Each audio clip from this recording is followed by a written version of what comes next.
Thank you, Professor Robertson. Ellen Bowyer has been the Amherst County Attorney since July 2010.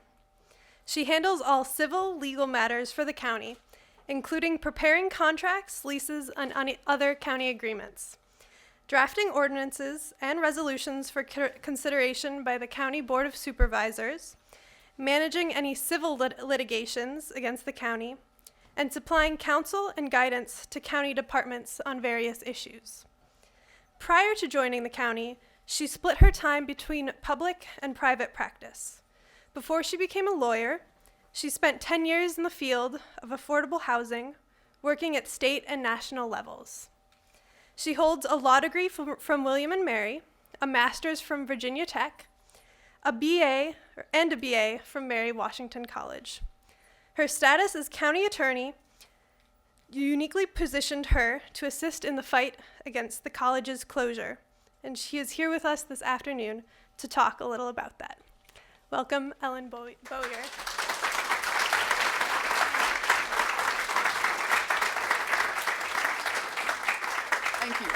Thank you. Thank you, Ms. Klein. I appreciate that kind introduction. I am delighted to be here today. It was a great honor to be speaking to many of you who I know were involved in the fight against the closing back in 2015. Now, Aaron tells me I need to test things out. Are we good? Okay, great. Thank you, Aaron. There are here today a few members from my board of directors. There is John Marks, Jr., the chairman of our current board of supervisors, and Jimmy Ayers, District 3 supervisor. So my board stood behind me when I first got engaged in the fight, and I greatly appreciate their support.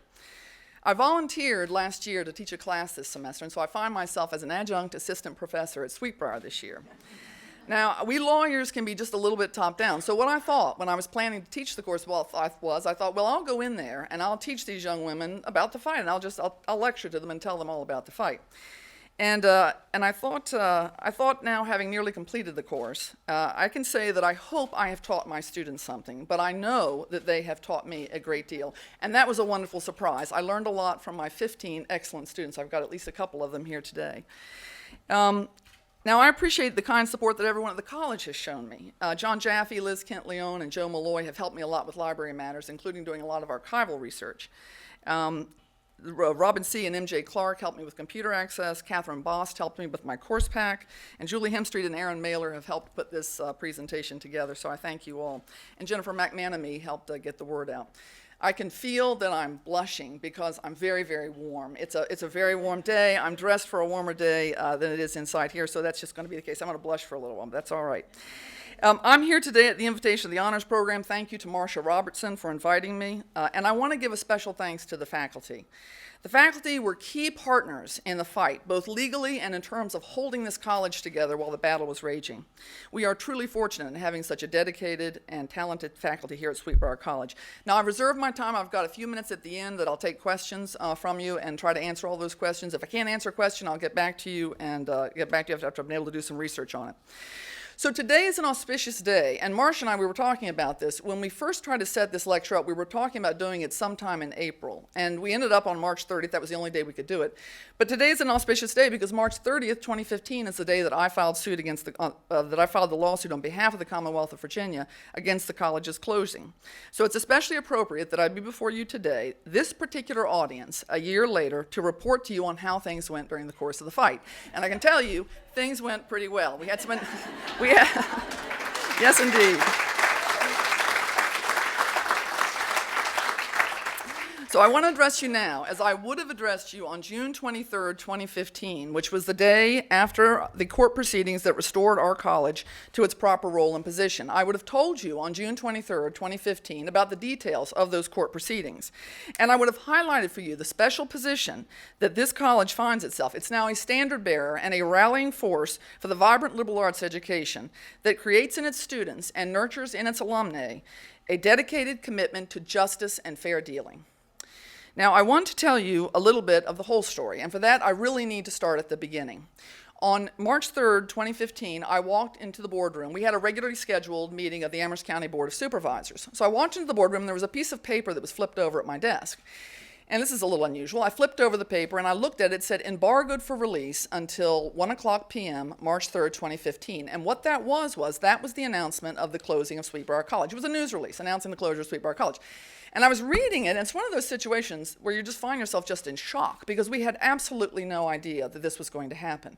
And I looked around, I had a couple of board members in that room with me at the time. The meeting was about 10 minutes away. And I looked at them, and they were reading the exact same paper, and they had the exact same look of disbelief and just shock. I mean, nobody saw this coming. We were all quite surprised. Now, a couple days later, my brother Walter called me. My brother Walter is a professor at a small college in upstate New York. It's Hobart William Smith, and he's a pretty smart guy. He teaches he teaches chemistry. I'm not smart enough to know if it's organic or inorganic, but he teaches chemistry. He's a chemistry professor. He's a very smart man.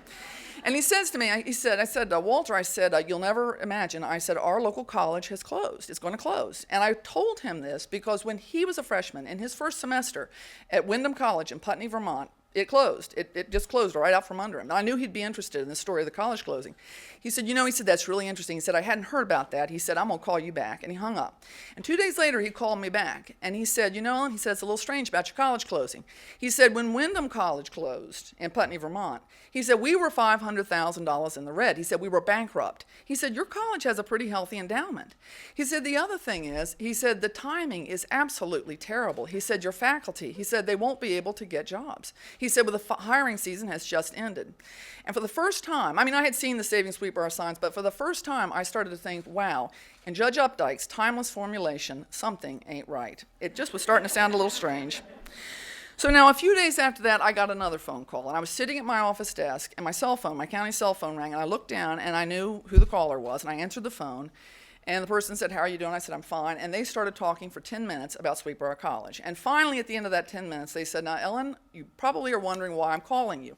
And I said, well, I always love to hear from you, and I love talking to you. I said, but I am a little curious why you've called.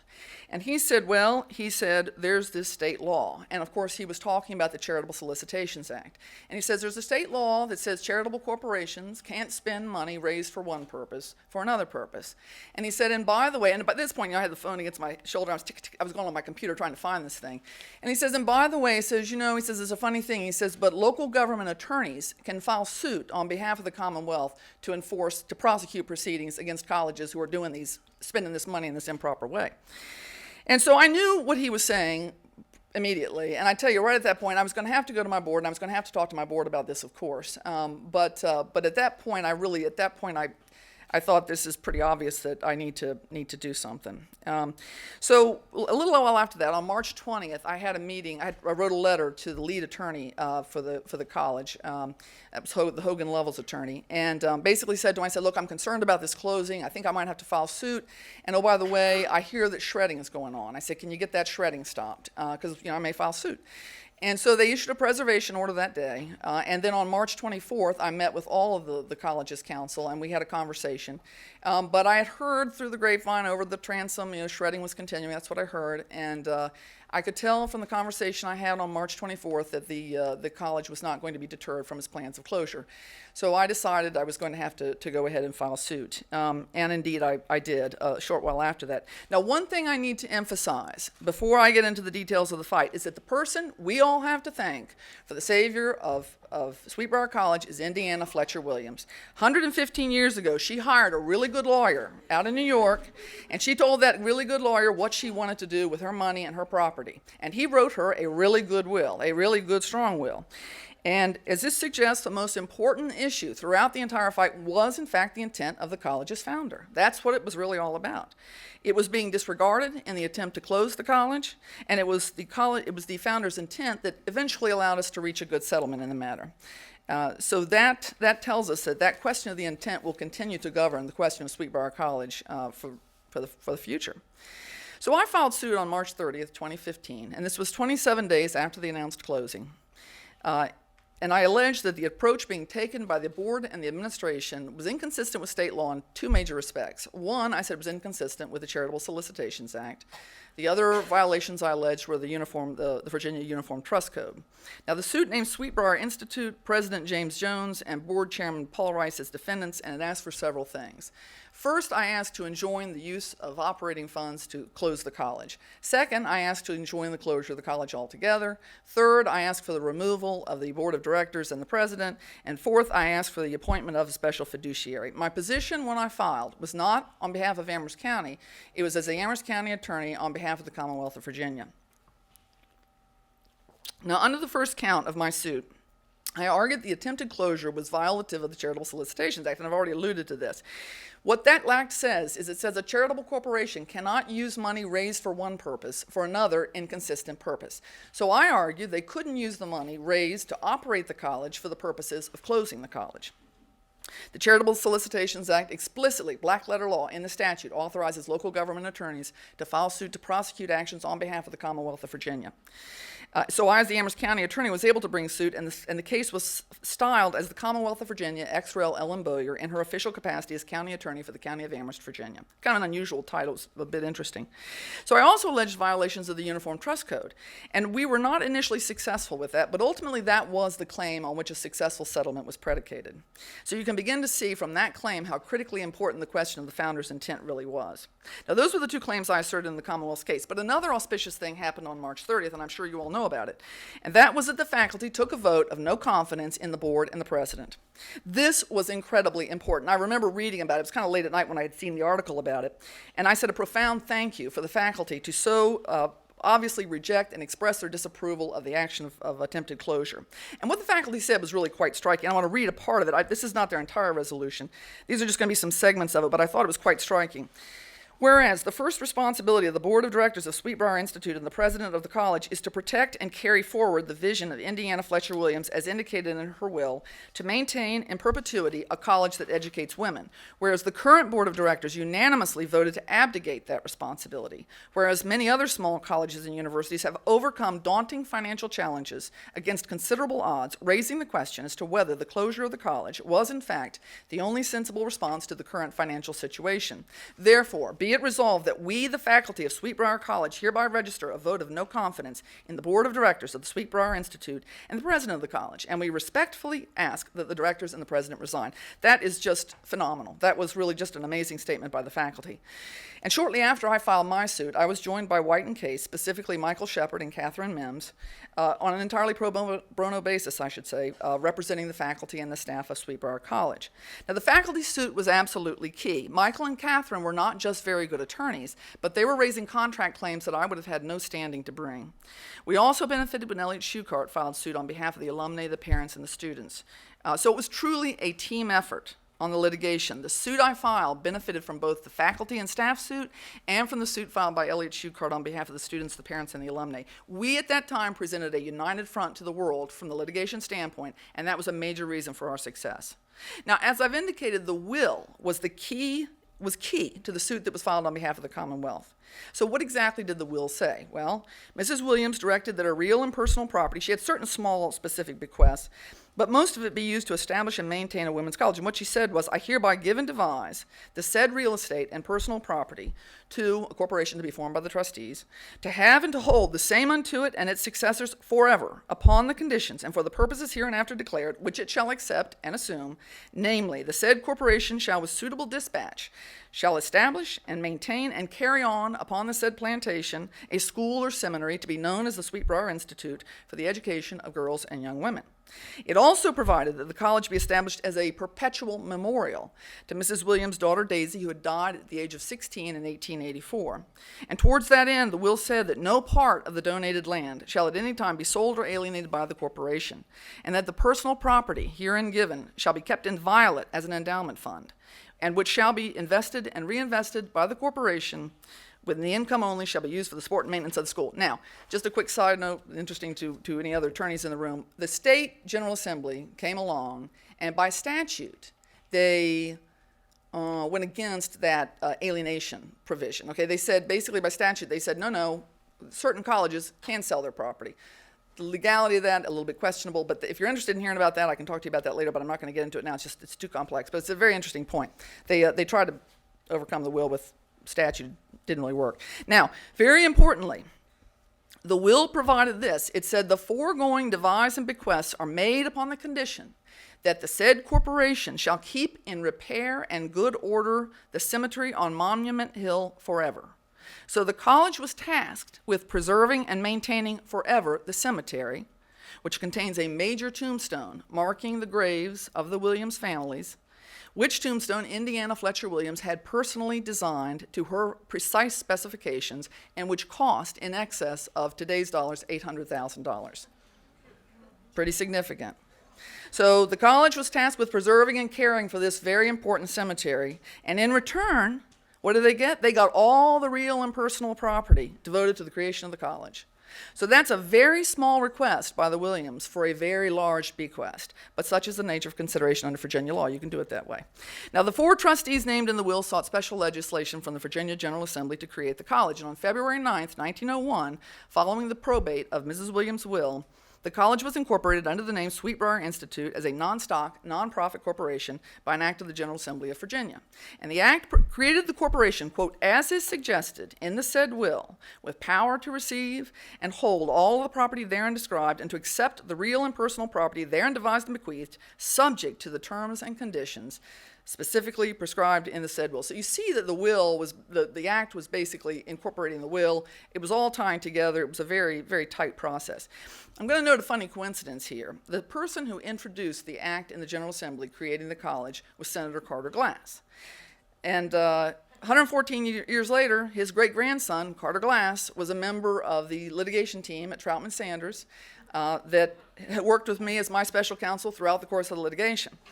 So one Carter Glass helps bring the college into being. 114 years later, another Carter Glass brings the college back from the brink of extermination. Now, that's a pretty interesting coincidence, and I'll tell you, this case was rife with them. I'm going to mention one other, but there were multiple odd little things that happened all throughout this case. It's very, very interesting.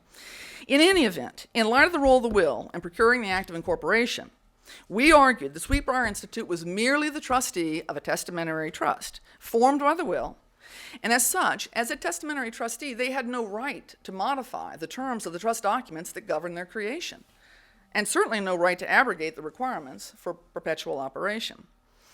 And importantly, this argument was not a new one.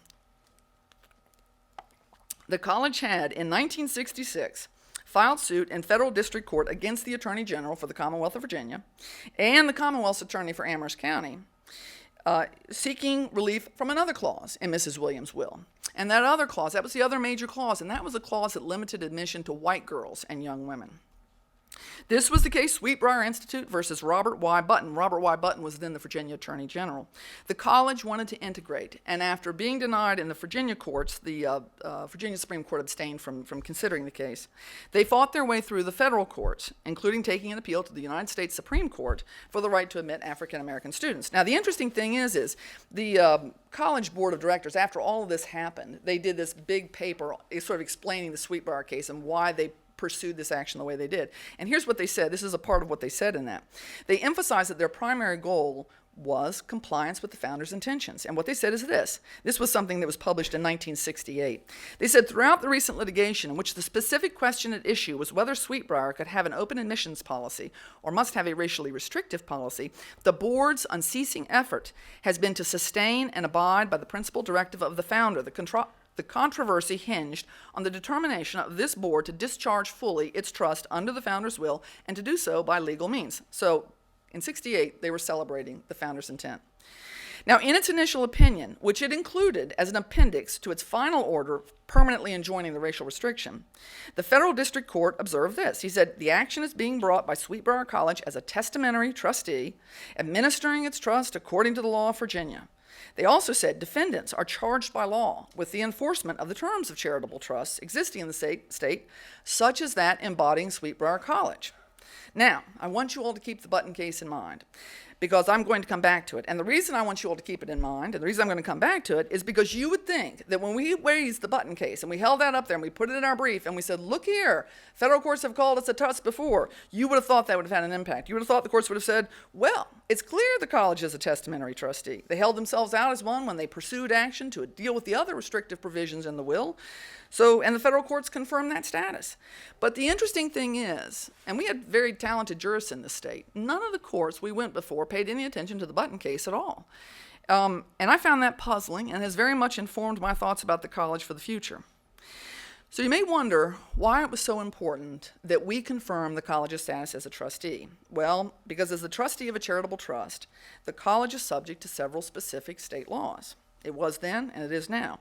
It's obligated to administer the trust property, quote, solely in the interests of the beneficiaries, and to administer the trust as a prudent person would, by considering the purposes, terms, distributional requirements, and other circumstances of the trust. So we argue that the board and president, by attempting a closure in violation of that was inconsistent with the terms of the governing documents of the trust, including the will and the Act of the General Assembly, they were breaching their duties, their fiduciary duties, as the guardians of this trust. And we argue that because it holds property in the trust relationship, the college could not operate unilaterally to modify the trust requirements that the college be operated in perpetuity.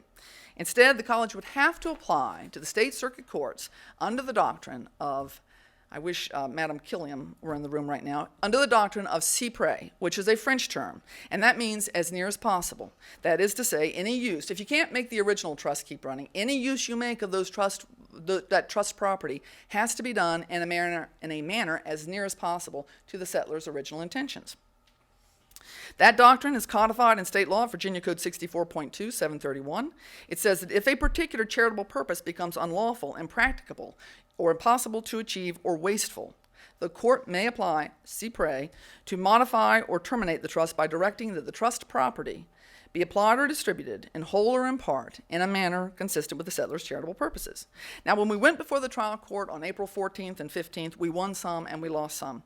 The trial judge agreed that we had an action under the Charitable Solicitations Act, and he awarded a 3-month injunction on the use of any funds raised for operating purposes for the purposes of closing the college. But the judge said that while there had been a trust, that originally there had been a trust created, that trust had ended when the property was transferred from the trustees, from the initial 4 trustees, to the corporation that was Sweetbriar College. So he said there was a trust, it just ended when the property was transferred. So he thus rejected the argument that the college needed to get court approval to close. So what did we do? Well, by that time I'd been joined by several excellent attorneys from Troutman Sanders. They were acting as my special counsel. We went straight up to the Virginia Supreme Court. And the way we did that was the case kept simmering in the circuit court. When you ask for an injunction and you're denied an injunction, you can take an immediate appeal to an interlocutory appeal to the Virginia Supreme Court or the Court of Appeals. We were in the Virginia Supreme Court. So what we did was we left the case in the circuit court. We ran up to the Virginia Supreme Court basically to ask them a couple of questions. When we got to the Supreme Court, we were joined by several folks known as amici curiae. Now, amici curiae, those are the friends of the court. They're not parties to the case, but they are people, individuals, organizations that appear in a friendly posture to one party or another, and they file briefs trying to help the court understand the position of the party that they favor. Now, we had 4 briefs filed on our behalf.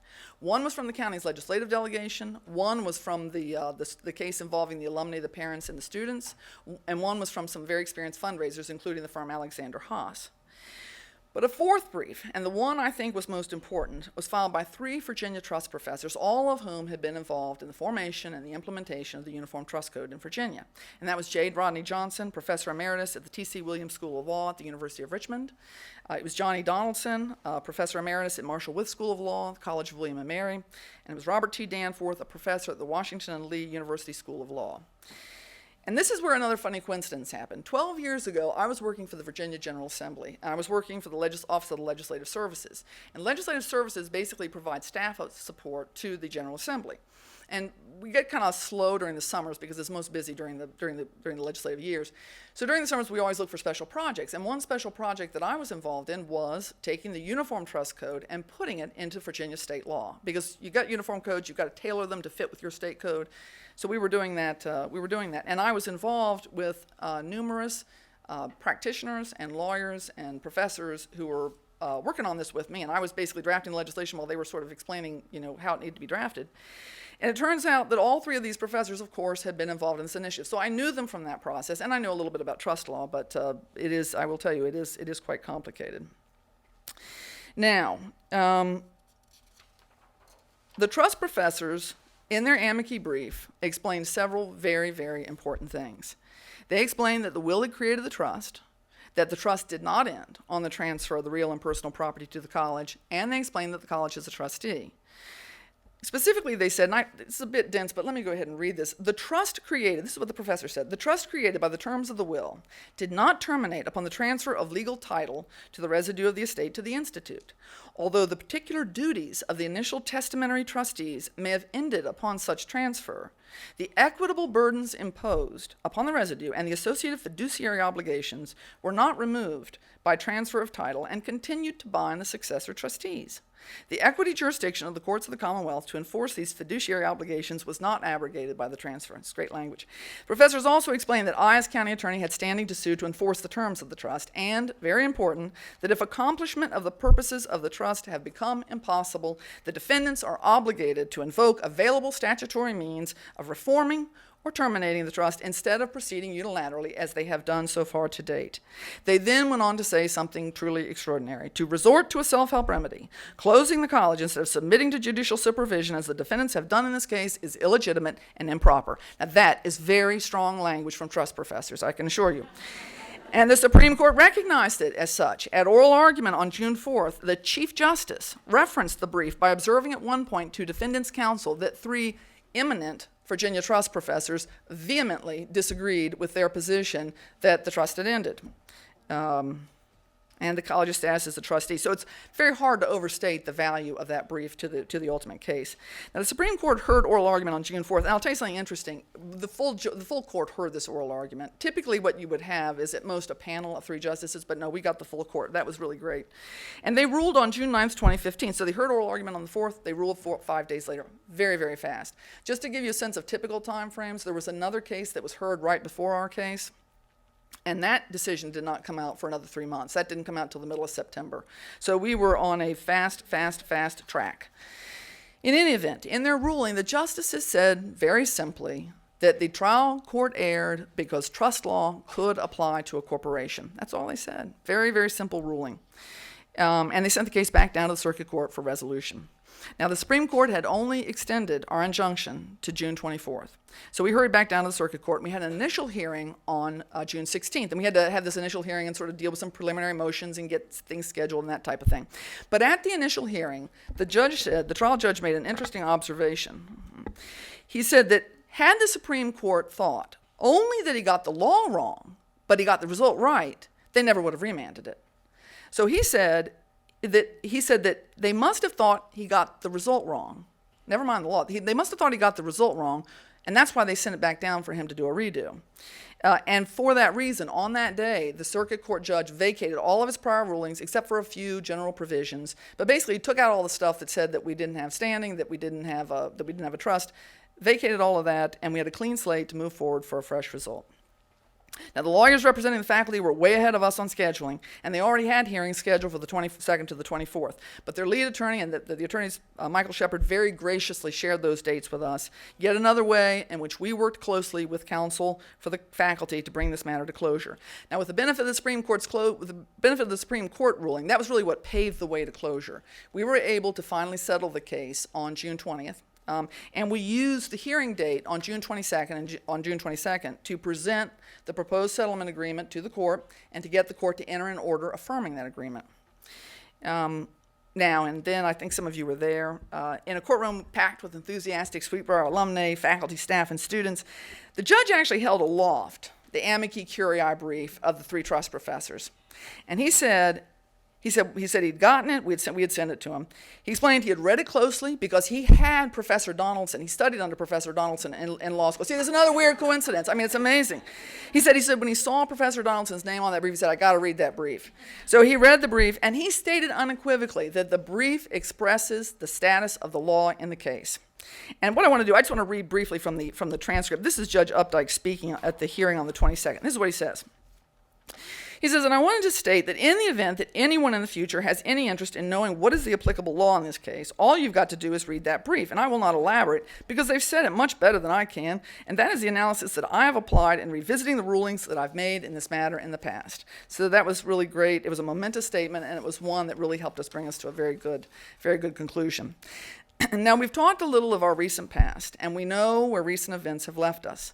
I told you before that I wanted to share my comments with you. I would have loved to have addressed the college community on June 23rd, because I really think it was really on the cusp of the rebirth, and it would have been a great time to chat with you. So let's just pretend it's June 23rd, 2015.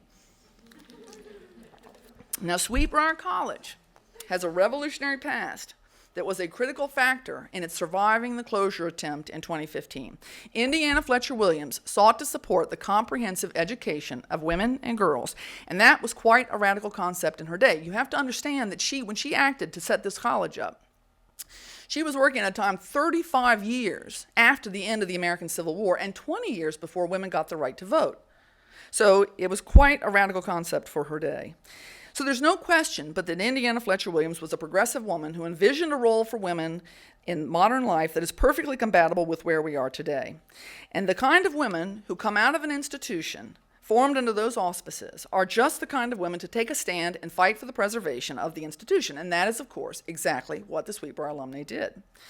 I believe that the central obligation on the college today is to ensure that it harkens back to its revolutionary past while it looks forward into its progressive future. It must use its roots to find a true path forward. And what do I mean by that? I've been doing some reading into the college's history, and I think that the spirit of this particular college is summed up beautifully in a letter that was written by President Mary K. Benedict. She was the first president of Sweetbriar College. The letter's dated March 28, 1945. That was about 30 years after she had resigned the presidency. Here's what she said. She said, "You asked me to outline the qualifications of the Benedict Scholarship." This was a scholarship they were creating in her name. "And I am glad to have the opportunity of expressing myself on this matter. High academic standing, intellectual ability is not enough. Honesty, right-mindedness, devotion to truth, freedom from personal bias, making ideals real, ability to weigh values, for all of which I can't find a better word than integrity, are to me more important than scholarship, but do involve intellectual power. I think the principles President Benedict expressed, as well as her entire mode of expression, are a product of a community created in no small part by the faculty who have nurtured the culture and the nature of this college, that has stood the test of time and has produced the amazing women who banded together to help save this college, and it thus quite reasonably should be the founding guidance in this, our second beginning. Now, with these principles firmly in mind, I want to address another far more specific point, and that is that the fight has really just begun. I recently read an article by Pauline Baker. She's the president emeritus of the Fund for Peace, a Washington, D.C.-based research and educational organization. It works to prevent violent conflict and work with sustainable communities worldwide. And the article is entitled "The Dilemma of Democracy," and it talks about the threats fledgling democracies face as they struggle to build new democratic institutions. And this is what she says. She says, "In truth, the biggest danger facing fragile states in transition is not the rise of a new dictatorship, or the emergence of extremist factions, which usually represent a minority of the population. These outcomes are possible, but the larger threats are civil war, state collapse, mass atrocities, humanitarian emergencies, and a possible breakup of the country. One way to avoid such scenarios is to institute an intermediate process of state building, focusing not only on writing a new constitution, holding elections, and providing for basic freedoms, but also on building or restructuring core state institutions: the police, the military, civil service, judiciary, legislative, and executive branches of government. State building cannot be bypassed by political accommodation. There still needs to be a solid state infrastructure for long-term stability, the provision of public services, adherence to the rule of law, and promotion of economic opportunity." And she concludes on a cautionary note. She says, "The collapse of tyranny is not the end of history, it is just the beginning. Democracy mismanaged or descending too slowly democracy mismanaged or descending too quickly could kill nascent freedom, while democracy delayed or descending too slowly might lead to a new dictatorship or inspire further insurrection." Her comment suggests that the takedown of a dictatorship is the easy part. The hard part is transitioning to a true democracy. And that's why I say that the fight is just beginning. We have a long row still to hoe, and we must not shrink from that task. There are, I think, at least three parts to that task. First, at the outset, to avoid the academic equivalent of a dictatorship or an insurrection, the college must, just like a fledgling democracy, focus on state building, including the drafting of new core documents and the restructuring of core institutions. It must articulate a clear and profound statement of the college's mission, goals, intentions, and objectives. We won a mighty battle. And if we are going to fully capitalize on that mighty success, we must be able to tell the world where we are going with the fresh winds of all the renewed commitment we have at our backs. Second, we must undertake these critical actions in a transparent and accountable manner. And I want to quote from Teresa Tomlinson's commencement address in 2015 on this very issue. Here is what she said, speaking about the board that was in power at that time. She said, "And as to those who have led us to this regrettable point, let us endeavor to forgive them. Forgive their lack of transparency, their lack of inclusiveness, their lack of perseverance, and their failure of faith, because truly they know not what they have done." I agree with her 100%. The Sweetbriar College Board, the new Sweetbriar College Board, must be transparent. It cannot return to the same kinds of closed processes and procedures as were used in the past. Closed meetings have their place. We use them in local government, dealing with personnel matters, litigation issues, and other highly sensitive discussions. But they should never be the default option. They should always be the exception. And as part of that, and again, reflecting the values of inclusiveness that Teresa Tomlinson emphasized in her commencement speech in 2015, we should continuously involve and honor those who made our rebirth possible. And remember the value of expressions of joy and solidarity.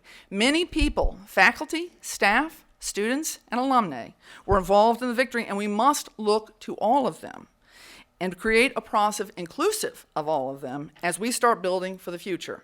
Find a way to bring in those who want to help. Find a way to use the resources that they wish to offer. And most important, thank them for their contributions. We are, in a sense, a brand new college, and a groundbreaking one in that we stayed open, unlike many, many institutions, despite the strong forces arrayed against us. Let us stand as a model of dynamism and inclusion, showing again, as we did throughout the course of the fight, what a united front can accomplish. Third, and this is two parts, we must put in place safeguards to ensure that the past is truly that, the past, and that the actions taken in contravention of the trust in 2015 will never again be attempted in the same frame of denial. The college can do two things in this area. First, it can take action to confirm the college's status as a testamentary trustee.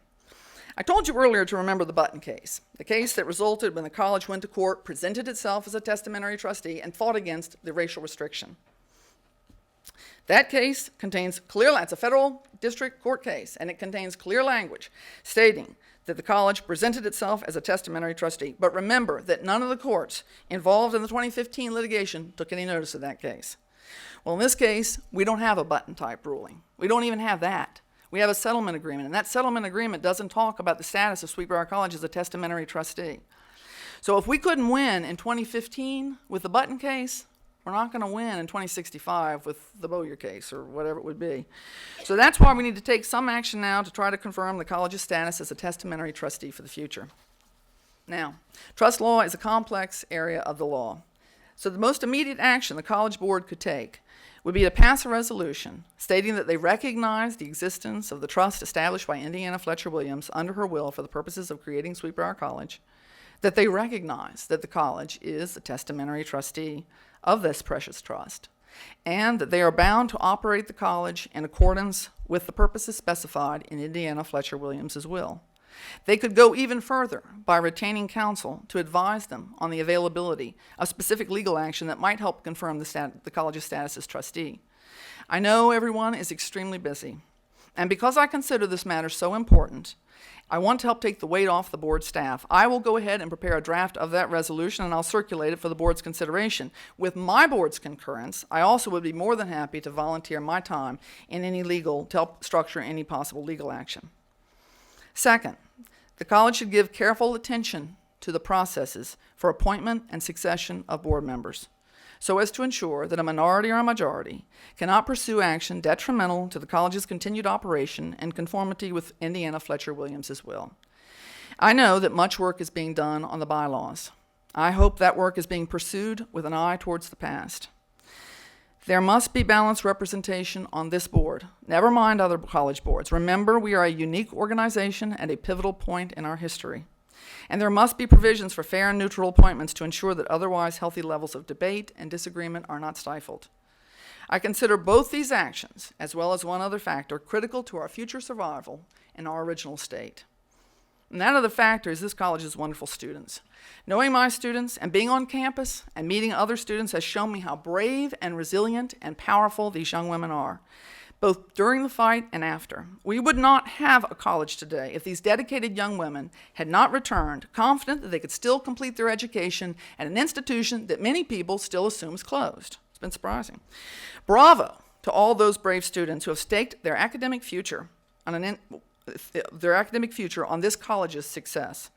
You will long be remembered as the alumni who lived through the fight and helped structure the new college after our 2015 victory.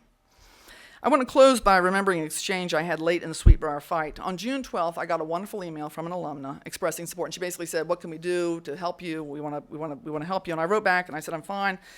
But this is what I said. I said, "I know that this litigation process is a little bit of a black box, and that is hard on you all. Things are moving forward. I can assure you we are all doing our very best to accomplish the right outcome. If you ever have specific questions about the litigation, please let me know, and I will do my best to answer them." And this is how she started her reply. She said, "Ellen, we trust you implicitly." Now, I noted at the beginning my gratitude to my county board of supervisors and the Sweetbriar College faculty and staff, and I've noted my appreciation for the brave students who give us life today. I will say now that I also thank the alumni of Sweetbriar College, the courageous, amazing, disciplined, and incandescent women who fought so hard for the college in 2015 and who continue to serve it today with that same fierce commitment. I thank them for honoring me with their trust throughout the course of the events of 2015. I recently learned that I have been further honored. I've learned that Sweetbriar College class of 1957 has made me an honorary member. That's great.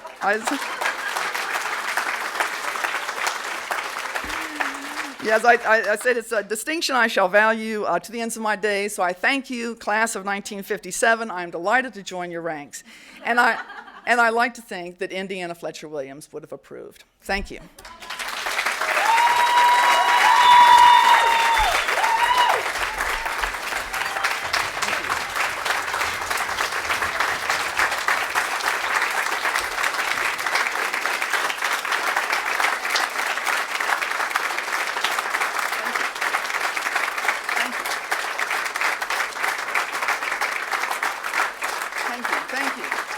Thank you. That's very kind. I appreciate that. Thank you. Thank you. Now, I'd be happy to take questions. Yes, Professor Gottlieb. Well, thank you so much. I know there are a couple of board members in the room. And first of all, I want to say that we are all extremely grateful for what you are doing. And we know that you have fantastic intentions and that you are embarking on something as difficult and new as what we are doing. But I want to go back to the issue of transparency, which I think is extremely important, and I'm glad you mentioned it. And especially because we all think that what we are doing is transparent when others don't. Faculty, we have that problem with assessment where we think we shouldn't have to justify what we do. Of course we're doing it right? Well, they make us do it and we are better because of that. But you mentioned the notion that we need the representation from different groups and whatnot. And I was wondering what you think about how, in a sense, that should come about. I mean, in my mind, there are two ways. You can ask for it, or you can stand up and, as a group, and say, we want it. And if the latter, which is what I think has to happen, even in a non-oppositional framework, how do you get groups to organize that aren't? Like staff, who need a say and need an organization, but who, as of now, do not have one. So I think that's a really good question, and I'm not sure I can actually answer it. What I can tell you is that I know there are different theories of this issue of representation and involvement on boards. And some people say there shouldn't be representation, but there should be only certain groups on the boards, and some people say no, throw it wide open. I think my point is this. I don't know how to accomplish it, but I think for this college at this time, it's essential that you have balanced representation. You've got to have voices from everybody. Now, 20 years down the road, you may find yourself in a situation where you say, well, we don't need this group on here. We don't need that. I don't know. You may find yourself at that point. I don't think that's ever a useful situation. But I'm just saying that right now, at this particular moment in time, the fact that the important thing about this fight, the thing that was so great about it, It was that we all worked together. It's amazing. Lawyers, a bunch of different lawyers from different perspectives, all joining forces and fighting together. We shared resources, we shared information, we maintained client confidentiality, but we shared information. We all fought together. That was the beautiful thing about this fight. Normally, right from the get-go, people splinter. People have their own ideologies, their own agendas, and they splinter and they fight. And they're all so busy fighting, they don't fight the common enemy. In this case, we all fought together against a common enemy, the closure of Sweetbriar College. And that's why I'm saying we've got to have that common, united front again. We've got to have that common, united front to get this college down the road. I think it's absolutely essential. How you do it, I'm not sure. But I think it is absolutely essential to the future. Okay. Yes, sir. I wanted to also voice this question of transparency. I'm very disappointed with what has happened in the last 8 months. The board is no more transparent than it was under Jimmy Jones and Paul Rice. Faculty have never been allowed to meet with them. We've never been asked to come and sit on board meetings, to sit with them, to talk with them. And in fact, there seems to be less transparency right now than there ever was in the past. And I came in 1986, and at that time, when Walter Brown was chair of the board, he wanted faculty and the board to meet all the time. We met regularly. We got to know each other. We did a lot of things together. And that was a board where, in fact, faculty perspectives could be freely handled. We weren't just shunted off to one little room and told to meet with select members of the board and tell them what we wanted and so forth. We actually got to meet the whole board. We also sat in, except on personnel matters, we got to sit in on every meeting of the board when they were on campus. So that's the kind of transparency I think that we can have again. Okay, thank you.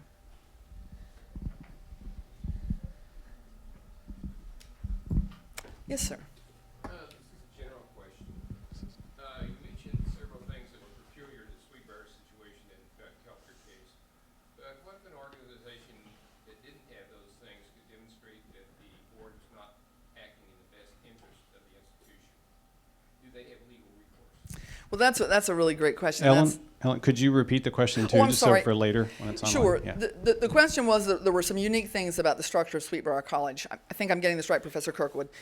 Specifically, the nature of its being the testamentary trustee of a trust established by a will. And I think the question is for other colleges that don't have that special status, that aren't the trustee of a testamentary trust, are there other ways to hold boards accountable and to stop them if they decide to take action that's not in the interest of the entity?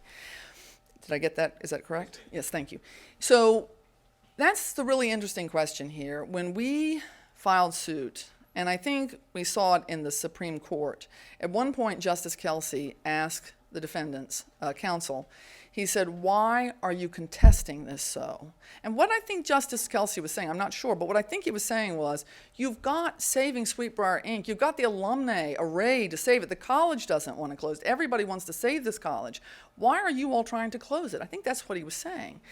And so at some point, I had this very peculiar feeling, because here I am litigating against the college, but I began to feel that I was litigating I was representing the college. I was dealing with the college's true interests and attempting to save the college.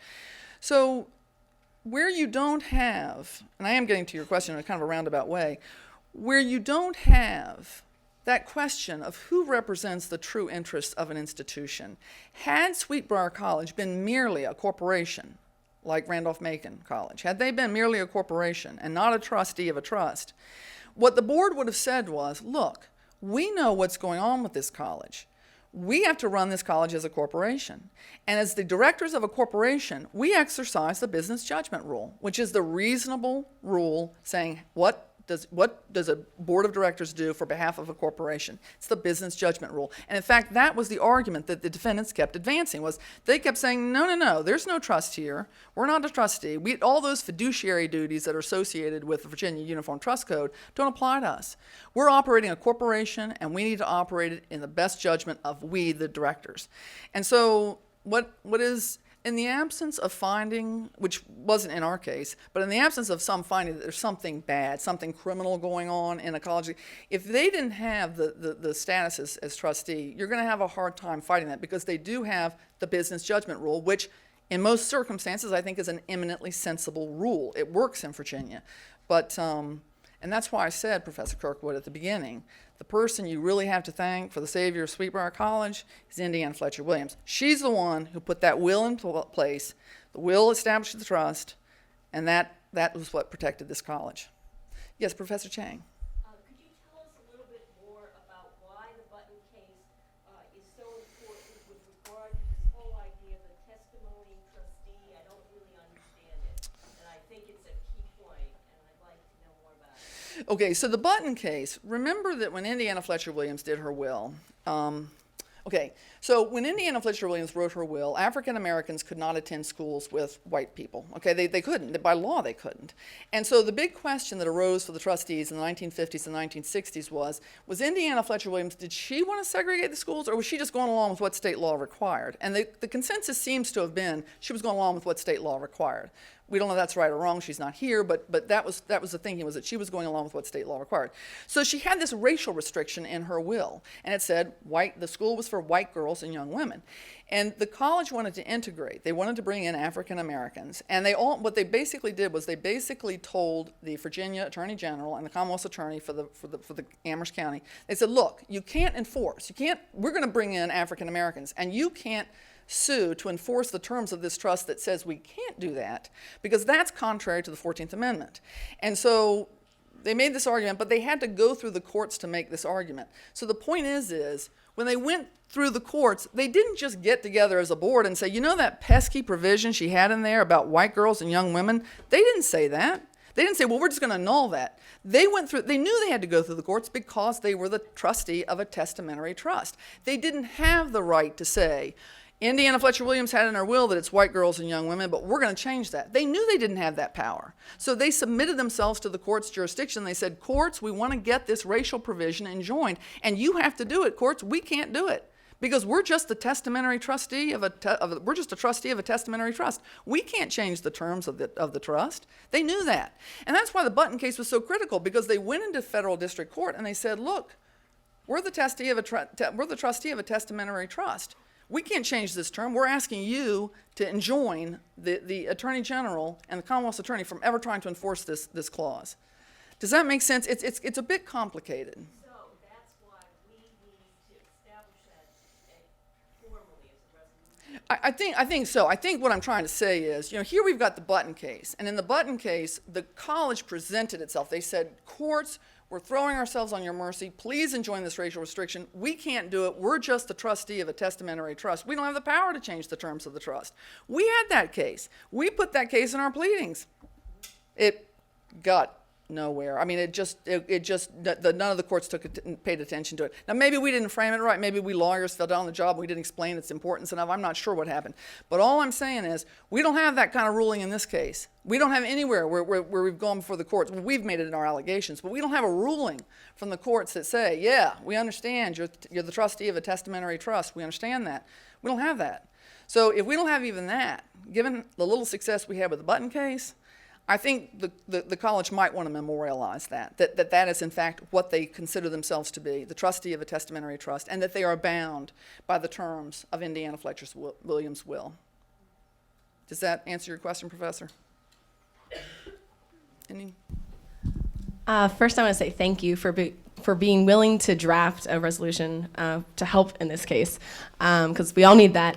And I'm just wondering, how can we help as faculty, students, staff? What's the best way we can help or support you in doing that? Because I want the big W, merely shaking hands with, the resolution and the mediation we had over the summer. I want something bigger than that. I want protection. I want to feel good about it. So how can we help? The resolution itself is probably, I've been thinking about this for a long time. My class has been great, because as I've been teaching my class, I've been going back through the different aspects of the fight, and I'm seeing new things. I mean, I meant what I said about my students. They ask me these questions, and they raise these issues, and they make me see things in a different way. And so it's been great going through this class, because I'm remembering everything, and I'm seeing it in a new way. So I've been thinking about this resolution for a long time, and I think I've got it down in terms of the drafting of it. It's going to be pretty short and simple, but But, so I think I can draft it and I can circulate it, but from there it just goes off into the ether. You know, I don't know, the board may have its own reasons for wanting to adopt it or not wanting to adopt it, I don't know. But I'll share it with them, and then we'll see what action they want to take with it. But I do think it's important, and I do think I think it's important to memorialize it in some way. And it's perfectly consistent with the fight that we had, and I don't see it being a terribly controversial thing, but thanks. Any other questions? Yes, ma'am. I have Hi. a question about the college as a trustee, how that works with college assets in the future. And when I say assets, I'm speaking specifically of like the JYF and JYS programs and them being transferred out. And so I was wondering if that's something that can be addressed maybe in the new bylaws, or how that would be addressed as a trustee. Okay, so my understanding is the junior year abroad programs remain with Sweetbriar College. The college continues to administer them.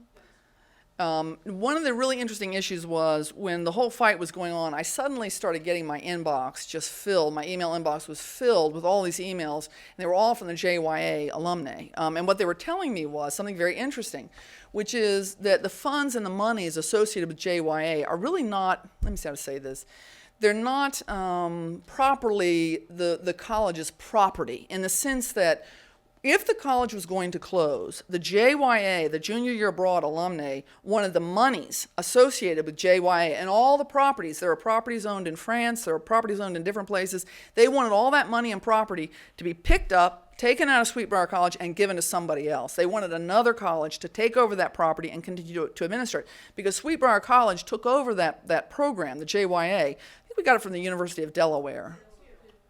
So the junior in France program came from the University of Delaware. Okay. The junior in Spain came from, well, it started here at Sweetbriar. And so there are two different programs. Okay. And so the properties for the French program belong to French, but then the JYS program is separate in the fact that it's its own sub-corporation of the Sweetbriar Institute. Okay. So that complicates it a little bit, but I think the thinking was that they didn't want the property and the because there's money in the endowment, there's millions of dollars in the endowment, there's this property, and what the alumni were concerned about, these JYA alumni, and these included students from different schools, because there are a lot of students from different schools who go through our JYA program. 90% are from So, and this is why I was getting so many letters, because people seem to think, it's kind of strange, I think people thought that I don't know what they thought, but they were thinking I was going to break up I don't know, I don't think they were clear, they just wanted to protect the resources. So the point was they wanted those programs to be transferred to another school for protection. So my understanding is that they are remaining within Sweetbriar, and Sweetbriar will continue to sponsor them.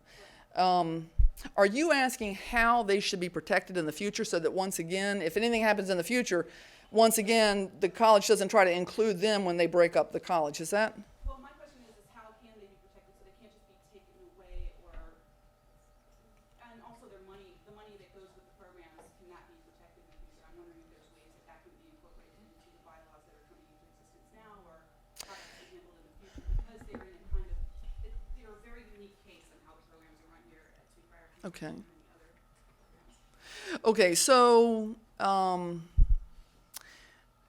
during the attempted closure, it is my understanding that the funds, the program monies, and the program resources were being treated as if they were Sweetbriar's own property, and that they would be distributed upon any liquidation of the college and its assets.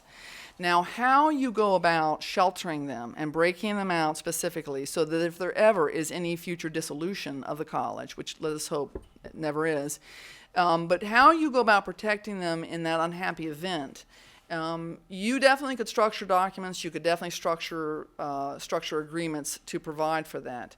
But that would be a complex and delicate matter. And that would be something, again, at some point the college may want to retain special counsel, because I will tell you something that was interesting. this trust law, this stuff is so complex. I actually have coming for my class, my last class, I'm going to have a trust professor come from the University of Utah. She's amazing. She's really an awesome professor. She's going to come and teach my class on trust law, and it's going to be great because it's a very complex area, and it's something I'm going to be glad to have her expertise in. But that might be something where the college would really want to hire outside counsel to get some guidance on how to structure those documents. Because I think you're raising a really good point.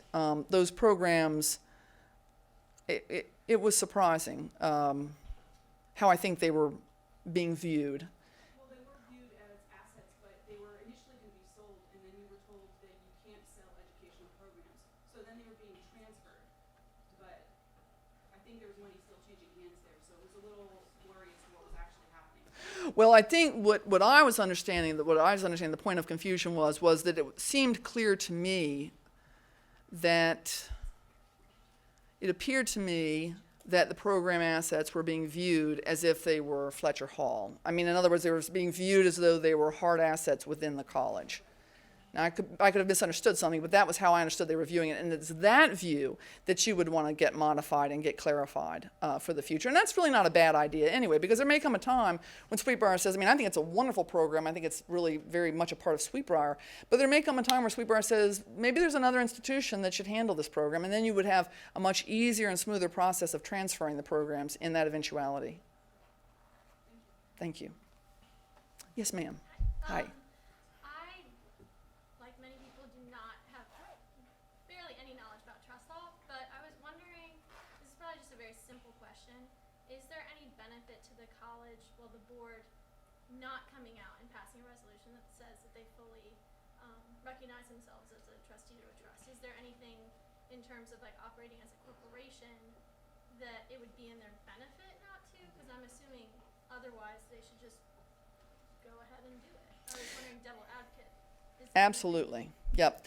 And I don't know. I mean, I think that I'm not privy to the board's discussions and operations, and so I'm not privy to legal counsel that they're getting. And so it's very possible that when I send in my resolution, they're going to look and say, oh, that's a really bad idea. We don't want to pass that thing. I don't know. I don't really see how it could injure them in the sense that what really did, as I said, what saved this college was its status as a testimony trustee of a trust. That's what did it for us.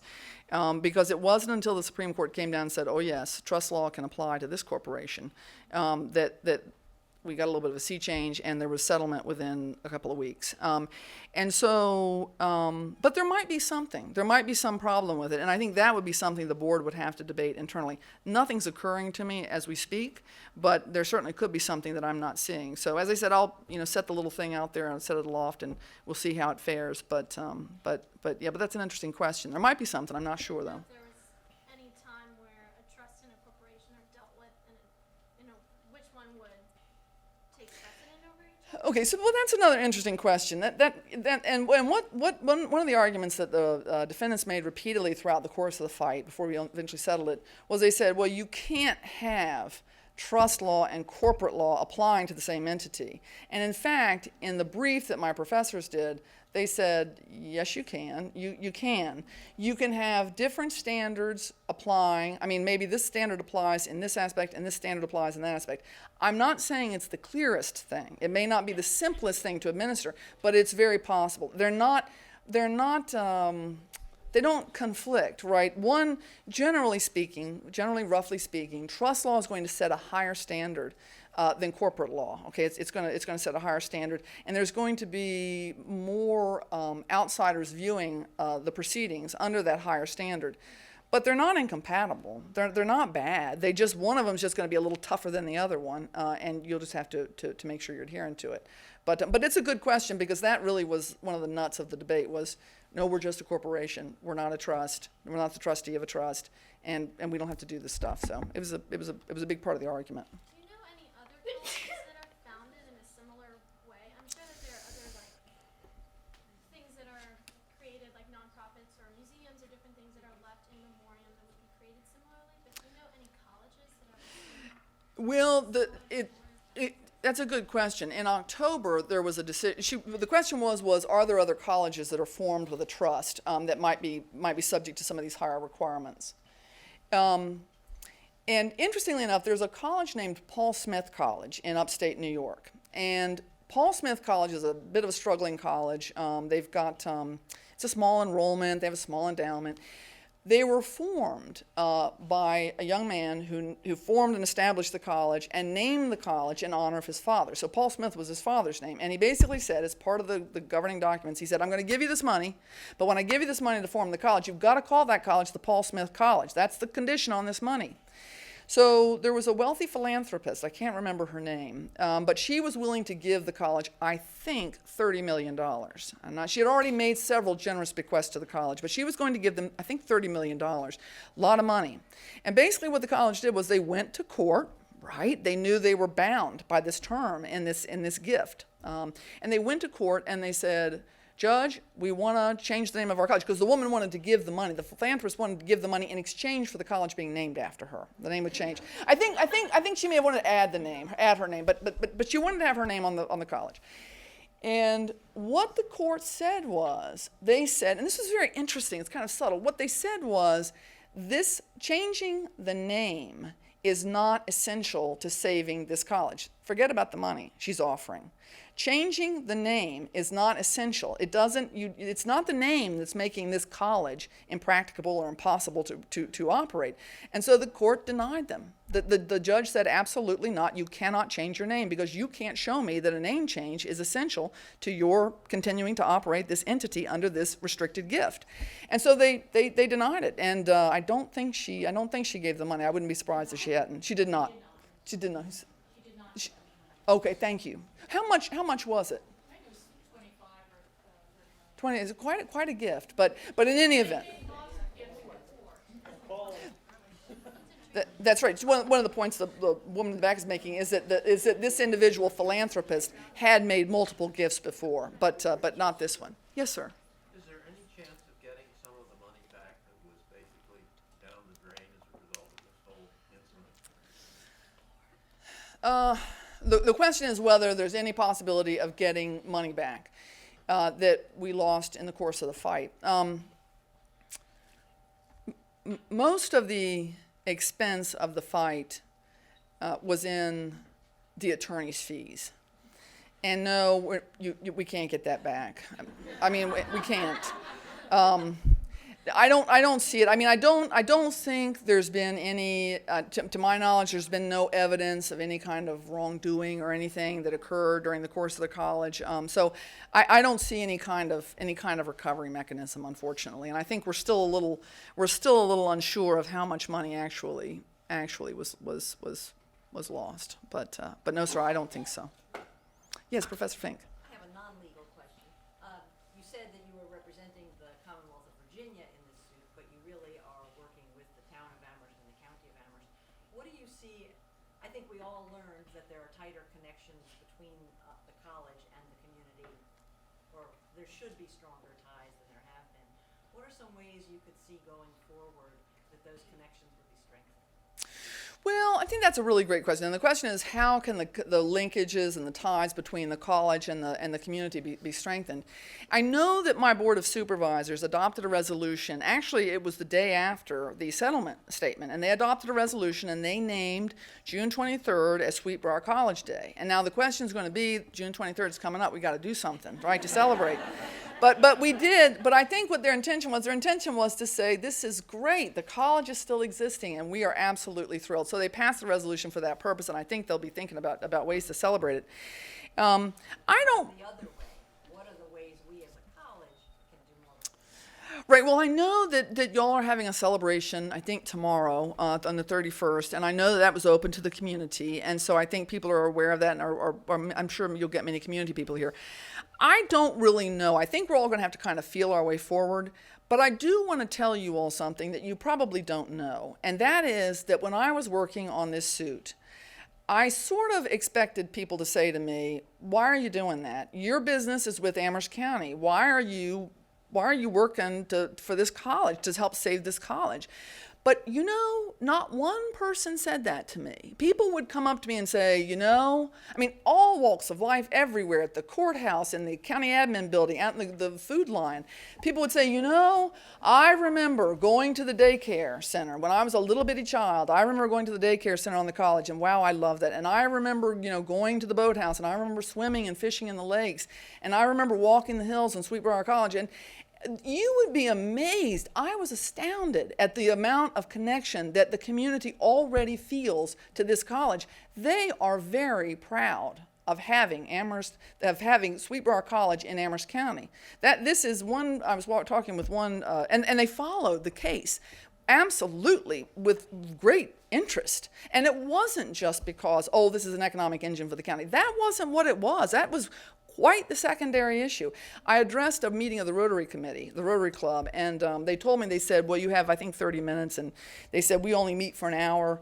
And we didn't leave for almost 3 hours. I mean, we were in there, and we talked, and there was only one person in that entire room who was kind of curmudgeonly, and he was sort of like, what are you doing, you know? And I was like, but everybody else was like, wow, we love it, we're excited, we want to see this. And one member of the Sweetbriar, of the Amherst County community was talking to me, and he said, this is our jewel. Sweetbriar College is Amherst County's jewel. That's how they feel about it. So I think you've got that strong, I mean, the community loves you all. I mean, and they feel very strongly about having you in their midst. So I think we just have to keep an open lines of communication and think about what we can do going forward, because I think there is that desire on the part of the community to have that closer connection, I can assure you. Yes?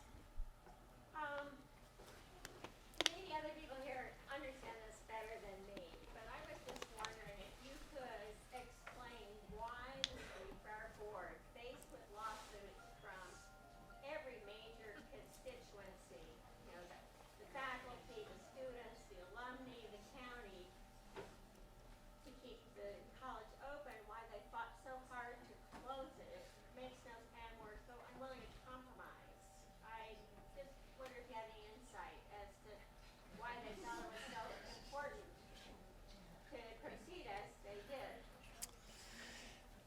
So no, I don't have any insights. I don't know why they fought it. I will tell you something interesting though. When I filed my suit, the college's, the defendant's immediate response was to respond legally to me. And so they filed these preliminary motions of a demurrer and a special plea and bar. And they responded as though it was classic litigation, and they just fought. They fought and they said, we're a corporation, business judgment rule, we can do what we want. And the interesting thing is, if they had said, no, maybe the county attorney's got something there, maybe she's right about that trust thing, and if they had filed a CPRE action, I'm not sure what would have happened. I mean, what if they had said, whoa, county attorney's right about that trust argument, let's go out there and let's file a CPRE action and basically argue before the circuit court that the trust has become impractical, impossible to achieve, or wasteful, and we've got to shut it down. I don't know what would have happened then. I really don't know. But no, that's the only interesting thing that I have thought about since then, is that if they had sort of changed course and done it a different way, I mean, I would have been probably out of the, I mean, what could I have done? I mean, I would have basically, they would have been doing what I told them they had to do, so. But I know, I don't know why they fought so hard. And I did think it was interesting in the Supreme Court when the justice just kind of cranked his head and looked at him and said, why are you contesting this so hard? I think that question has arisen to other people, but I don't have any insights into it. No, ma'am. Any other questions? Yeah, I have a question.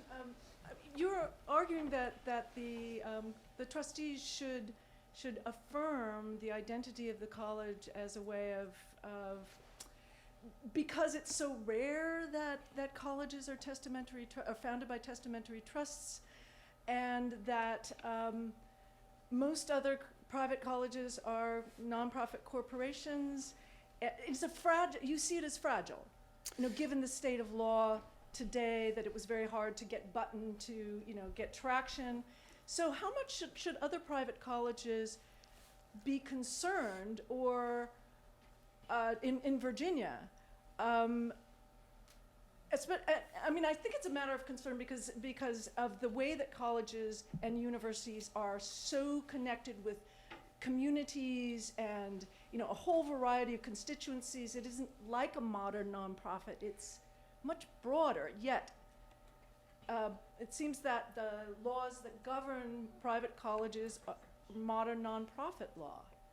So how much should they worry? Right. I think that's a good question, Professor Vigny.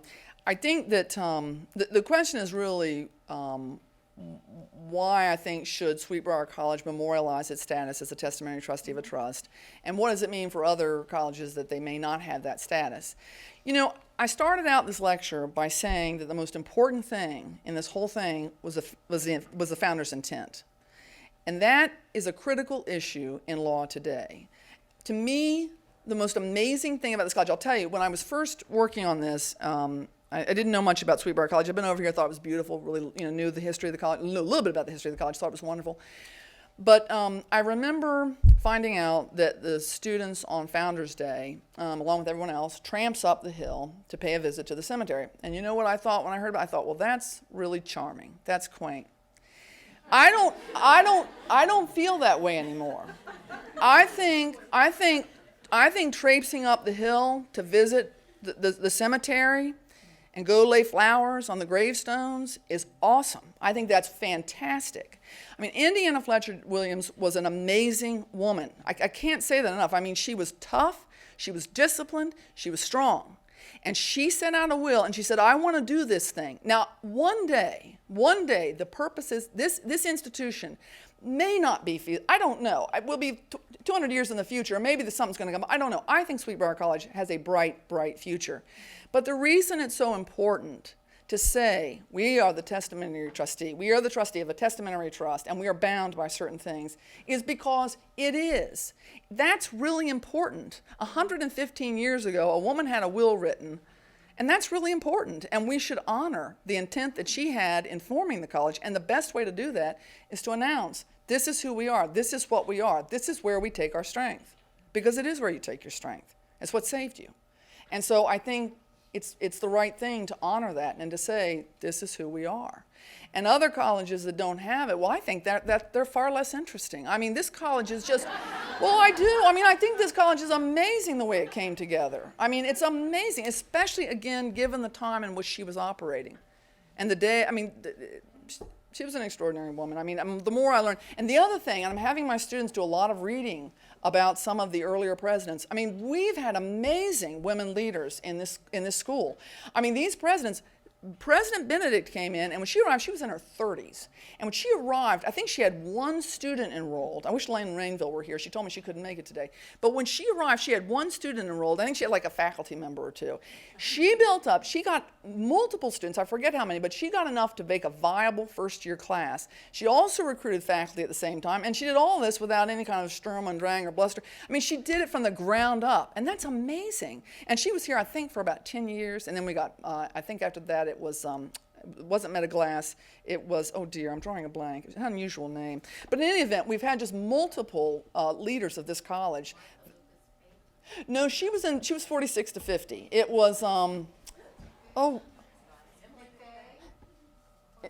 Emily McVeigh. Yes, it was Emily McVeigh and then Meta Glass. And of course, Meta Glass related to Carter Glass. I mean, it was really just very interesting, the family's connection to the college. But we've just had a very storied history here, and I didn't know it until I got involved in the fight, and now I'm learning about it, and it's absolutely fascinating. That excerpt I read from President Benedict talking about this scholarship, I mean, I think she nailed it. She nailed the nature of this college and the spirit of this college. It's amazing. So it's really something that we should celebrate and hang on to because it's unique, very unique. Could I ask Yes. a tiny question? Yes. I get to use the mic, so anyway. The reason I've been the stickler about the mic is we're recording all this for YouTube, so we want to make sure the audience can hear you as well as her. So, and she's repeating the questions, which is great. Quick technical question. Because it was a settlement, I understand we've not set any precedent then, correct? That's correct. As far as cases. So are there any situations, though, that you're already seeing legally where our situation is cited, or can it ever be cited? Can it have an influence on other cases because because the settlement prevented precedent being set, or like, are we already an example legally for any other thing that's going on, or? That's what I'm wondering. Not that I know of. I haven't heard it yet. Mm-hmm. I will say, I think well, I don't want to speak for him, but I mean, Judge Updike, when he held up that brief, and that was extremely unusual. You just don't at settlement conferences hold up briefs and say, this is the governing law of the case. And I understand actually there was someone who, well, never mind. I mean, but in any event, he held it up. He said, this is the law of the case. If you want to know the law, what happened, this is the law of the case. And he did that because I think he knew there's no ruling coming out of this. We're going to do a settlement. So no, we don't have that precedent. Will somebody use the briefs we wrote? We wrote some really good briefs. We wrote some great briefs, and we had some great amici curiae. Like we had that wonderful professor's brief. So will people use those in future cases? Yes, they might. They might. But unfortunately, we don't have a precedent, and that is, again, the reason that I think it's so vital for the college to, in itself, sua sponte, reaffirm its status as a trustee. Can they apply beyond colleges and education? Can they apply to nonprofits in general or any testamentary Oh, trust? right. So yes, Yeah. that's a good question. Yes, because the key issue here, the main issue, is the question of founder's intent, and what you see is that there's a big split, right? There are some people who say that you honor the donor's intent, you honor the intent of the person making the donation, whatever it is. Here in this case, it was a bunch of land and money. But you honor the intent of the person making the donation, and you follow what they say until you absolutely cannot follow it any further, until you hit a point where you have to apply the doctrine of si pre, where you go to the court and you say, Judge, we can't do it anymore. It's not practical to run this trust anymore. We've been trying to meet the terms of the donor's intent. We can't do it anymore. We've got to spend it on something else that she would have approved. That's one school of thought, and I'm speaking very broadly. There's another school of thought that says, no, once the donor turns over the property or the money or whatever it is, we'll try to meet what they wanted to do. But we are in the present day, we know a little bit better than they do what they want to done with that money. And we'll make the decision as the enlightened current guardians of that money. So those are two broad schools of thought. And again, I'm speaking very generally. I'm not trying to parse this, but those are two general schools of thought. So this issue of founder's intent applies across the board. It applies to nonprofit organizations. It applies in a lot of different situations. And it's really fascinating because I think in the next year, you'll see some activity going on nationwide where this is going to start shifting and cracking, and there's going to be a debate, and there's going to be further clarification of what is the law, what are the governing requirements. Because we got to figure this issue out of, are you governed by trust law? Are you subject to those fiduciary duties? Or is it just the business judgment rule? I mean, that's the heart of the issue. So, any other questions? Oh, yes, indeed. Okay. It's going to take me a second to work up to this question, but based on Sweetbriar being underneath being a trust and also being a women's college, we've heard a lot about people saying, like, well, for now, the college's great selling point is the fact it sells itself and it's a women's college, and I believe it should in perpetuity be a women's college. It's the greatest thing about it.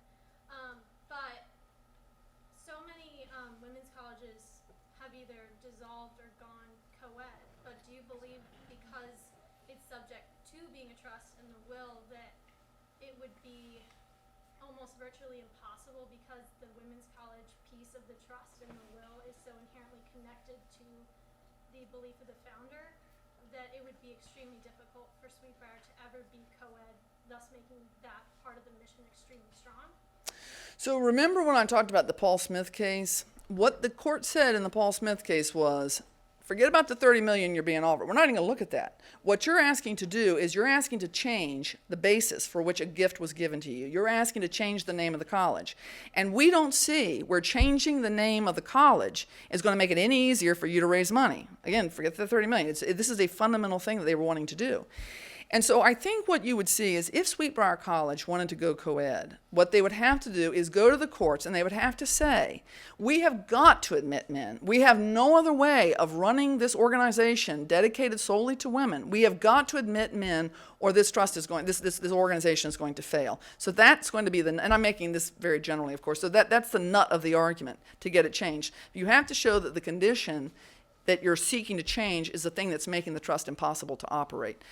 And I don't know. I just don't know if that argument could be made. It couldn't just be this sort of general thing, well, if we admit men, we'll get more folks and they'll have more money. You can't do it that generally. It's got to be a much more specific issue. But the other issue is there aren't a lot of CPRE classes. I'm trying to pronounce that correctly, CPRE cases that come, that arise. There are few, but I don't know. I think it would be a tough issue to get that provision changed. I'm not saying it's impossible, but it would be a tough issue. And I really do think. I mean, I think there is a very important role for women's education. I'm graduated from Mary Washington. Mary Washington was a sister school to UVA, so I got there about 7 years after they went co-ed. They had been all women. And so I wasn't raised in a single-sex education, or didn't go to college in a single-sex education. But I increasingly see the value of it. I'm telling you, the alumni of this college are extraordinary women, and it really showed during the fight. I mean, so there's something about this place that really produces amazing women. So, yes, Professor. Do you want to take one more question? Yes. Any more? I'll ask the question. Yes, sir. This is my chairman of my board of supervisors, John Marks Jr.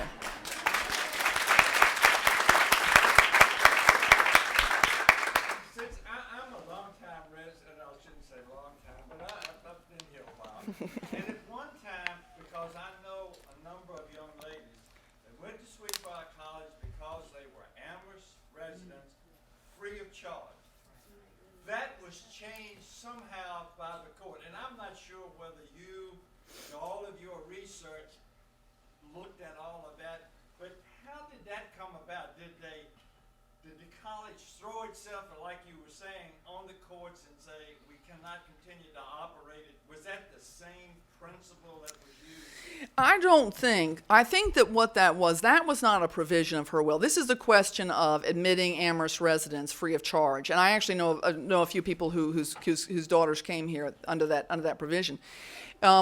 I think the college stopped doing that at some point. They were not required by the terms of the trust or the will to do that. So they were basically doing that, I think, as a way of reaching out to the community. And they were doing that. I mean, they used to have Amherst County Day, I think, here at the college, right? The AAUW sponsored that with the college and opened grounds up to promote good health in the community. And Rosemary, do you know when was the last time was that probably in the 70s? I think it was before the 70s. The last one they had, I do remember they had like 3,000 people here. Oh wow, that's wonderful. Okay, that's great. But I think it was of that nature. I don't think it was a requirement that we do it. I think it was a way that the college did it to reach out to the community. So they didn't have to get that changed. And who knows, they might reinstate that someday. We don't know, but not for a little while yet, I don't think. But anyway, any other questions? Okay. Well, I'm gonna. I'd be happy to take more questions. Thank you. Thanks.